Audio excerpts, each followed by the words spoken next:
it's finally happened. We finished our very first rabbit tractor.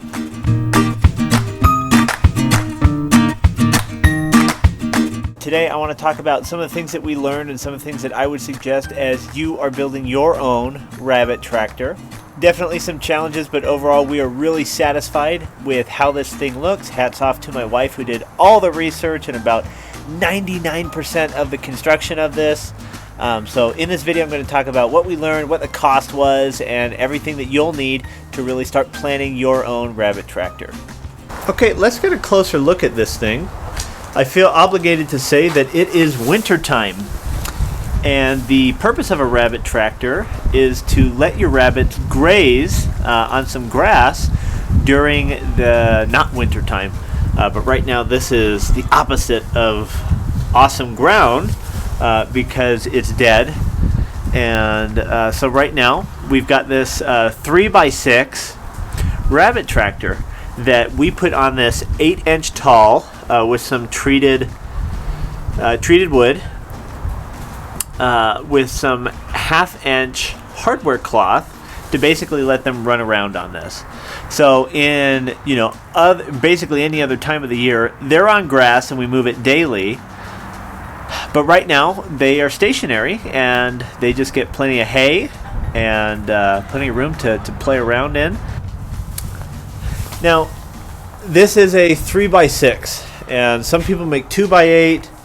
A 3x6 will get you 18 square feet of room for your rabbits, which we found is really good for grow out purposes.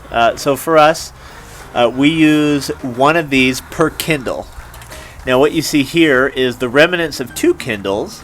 These guys are almost ready for processing, although this one right up front, I think we're going to keep this doe just because that coloring is so neat. She's half silver fox, half New Zealand, and that coloring is just really pretty. And she's super friendly, as you can see. But we only have 5 rabbits in here.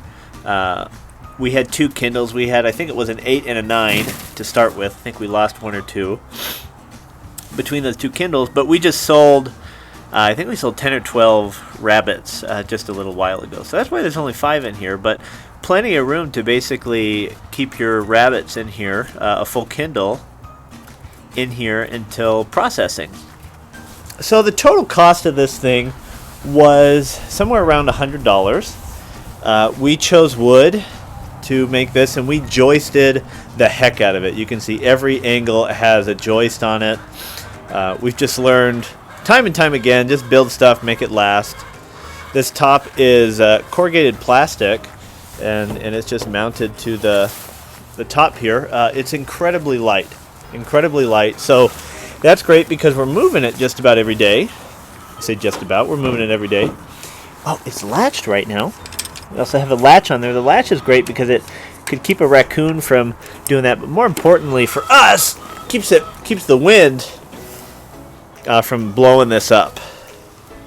So again, they're super happy here. That's just some cherry wood that we have. They like to chew on it. Everyone's having a good day in here. But the great part about this white corrugated plastic is that it lets some sunlight in and it gives them enough shade. We will have to monitor in the winter though. I'm fiddling with this with one hand, holding the camera with the other. We will have to monitor though how that affects heat. You'll see that in the backside, or at least what I call the backside, is that we've got kind of this enclosed section. So that allows our rabbits to kind of feel cozy. There's a few other elements that we want to build to it, although I would say that this is a minimum viable product.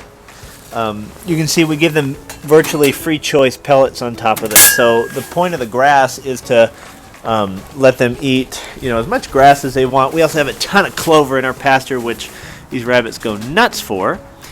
So if you've seen the movie Bambi, you know that Thumper is not exaggerating. They really do go nuts after clover. And then we've just got some water bottles on the side. We're transitioning to plastic. We've really tried to do glass just to cut down on the chemicals on the downside of glass, or sorry, of plastic. But in the wintertime, they just break. And I'm tired of spending $40 a month on new waterers. So Going back down to plastic. That one has a bag around it with straw to insulate it a little bit while it's cold. Although today it's not quite freezing. Okay, let me talk about this platform. So during the winter, we put them on a platform. Why? Well, there's just not really good grass to put them on, so to speak. And a great part about it is that right now it's kind of just in our backyard, but what we'll do in the future is that we'll put this stand on our garden.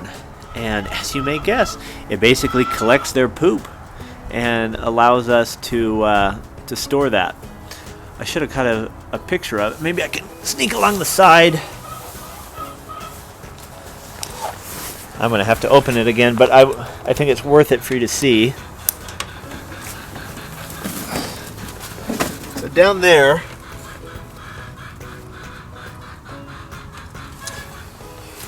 see all that poop? So good. So between the hay and the poop that drops, really just concentrates for us all winter long. And we might move this. We just put this up maybe a month ago and finished it today. By finish it, I mean put a roof on it. We're kind of laying stuff on top of it. But for right now, we're incredibly happy with this. The goal for us is to have 2 of these because we have 2 does, and we like them kindling at around the same time. So it's nice to have 2 different grow out boxes for these rabbits.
Okay, so thanks for watching this video. Subscribe to the channel. I really want to show you what this rabbit tractor will look like when it's actually on grass and how it works for us later. But until next time, I'm PJ with the High Mountain Homestead. Thanks for stopping by today.